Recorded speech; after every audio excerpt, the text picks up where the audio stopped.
Welcome back, ladies and gentlemen. I have just finished over 12 hours reading the Quran to a live audience. The whole idea was that I would do something good for charity, to give back to the community and particularly to those who have supported me throughout my whole journey, starting as a evangelist who went to Speaker's Corner 2 years ago and is now finding himself very much engaged with ministry to Muslims. So I partnered up with a charity called World Vision, who are a Christian charity that help provide water, food, shelter, basic necessities to children who are struggling across the world, largely in war-torn countries, who desperately need help. I thought this was an idea everyone could get behind. And so I was willing to put myself in a very painful position where I would read through as much of the Quran as I possibly could in a 12-hour period. Now, I went a little beyond this. It was more like 14 hours. I got to a point where I was kind of close to collapsing, really, out of exhaustion. But thanks be to God, we absolutely shattered and destroyed the target I was aiming for. I was hoping to raise about £500, or about 650, I think, $650-ish for children in need. However, we managed to raise just under $1,500. And that completely blew my expectations. That's more than double than I was expecting or even hoping to get. So the fact that we managed to do that, God bless you all, everyone who watched, everyone who moderated, and everyone who donated. You guys are awesome. But the big question is, ladies and gentlemen, before I tell you whether or not it changed my mind, I want to show you just this quick video for the charity that I raised money for during the live stream.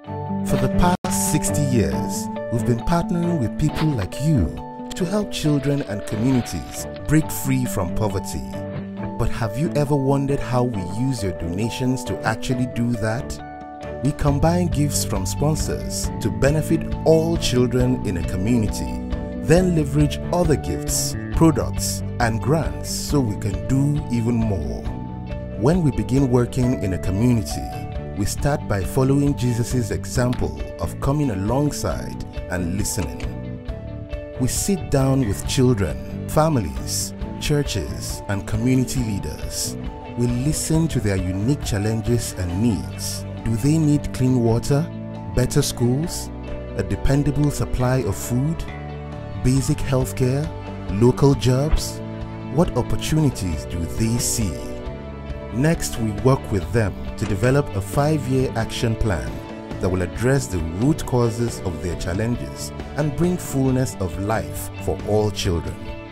Once the plan is drafted, we help them put it into action. We work with their existing leaders and empower new ones, bringing the community together to address the needs they've identified. And if something in the action plan isn't quite working as well as it should, we go back and change it so it does. But it doesn't stop there. We don't just help a community get the things they need, like healthcare, education, clean water, nutritious food, and economic opportunity. We also train them so they know how to best care for and grow these new resources so they will continue to have them for years to come. When the community has grown healthier, safer, and more self-sustaining, then we transition out and move on to the next community in need. By now, the community is a better place for children to live and grow, and they're more equipped to handle emergencies and can even turn around and help their neighbors.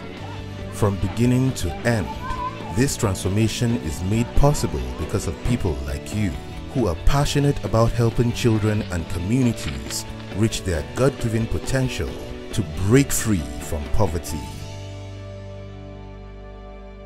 But the real question, ladies and gentlemen, is, did I change my mind?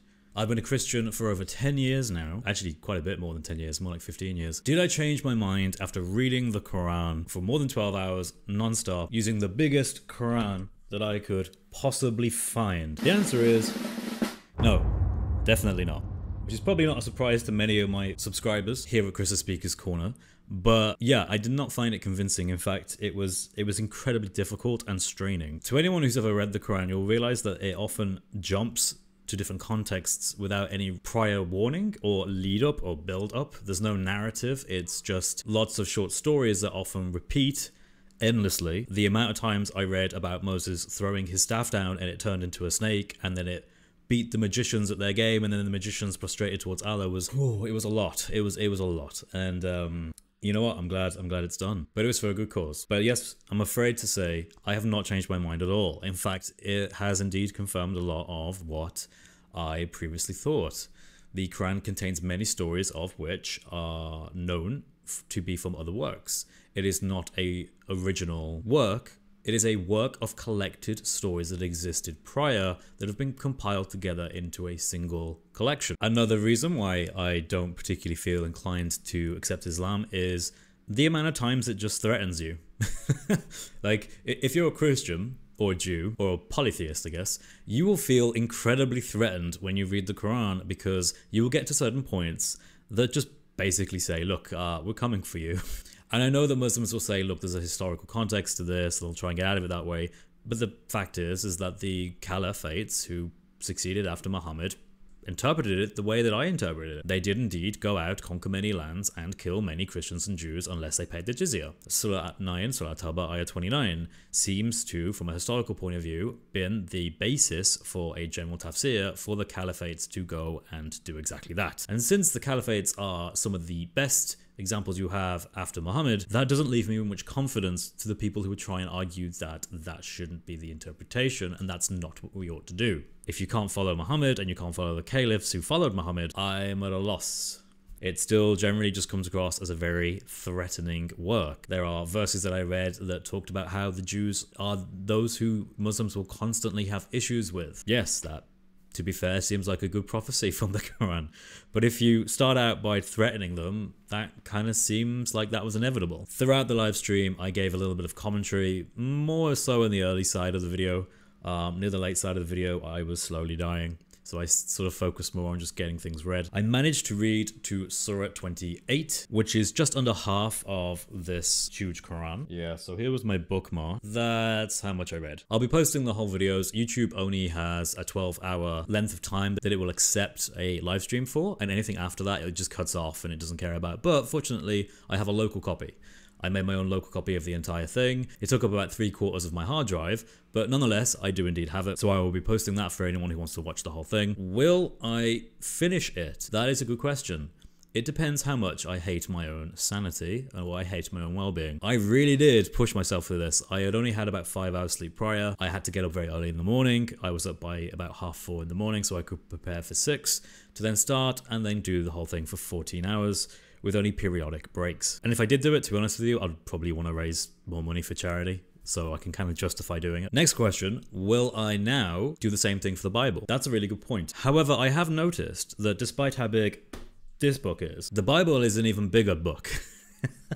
And although I would thoroughly enjoy reading it more, it would also, you probably would thoroughly enjoy watching it more, it's going to also be incredibly taxing to try and read as much of the Bible as I can in 12 hours, for example. So I might break it down. I might do reading the Gospels in one sitting. I think that's achievable. I'm pretty confident I could read Matthew, Mark, Luke, and John in one go. I've read like Matthew and Mark in one go. So I don't know, maybe. If you'd like to see that, let me know in the comments. And hey, maybe I'll do another live stream for charity where it's me going through those. Or maybe it's certain books from the Old Testament or certain Pauline letters or parts of the New Testament. In short, I gave it a good go and I wasn't convinced, unfortunately, but it wasn't too much of a surprise to me since I already have read the Quran in my own time, not in 14 hours, I can tell you that, but over a period of about 3 months.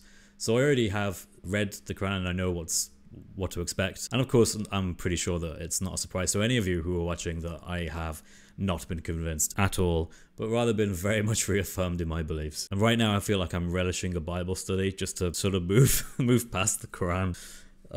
And I think just for some good spiritual well-being and spiritual health. So thank you for watching, especially if you were a part of that live stream. That was absolutely awesome. We achieved so much. If you're not a Christian, then today is the day. You can email me at chris@speakerscorner@gmail.com and I will do my best to get back to you and answer any questions you have about the faith. Other than that, God bless you all. I hope you have a great day. Take care.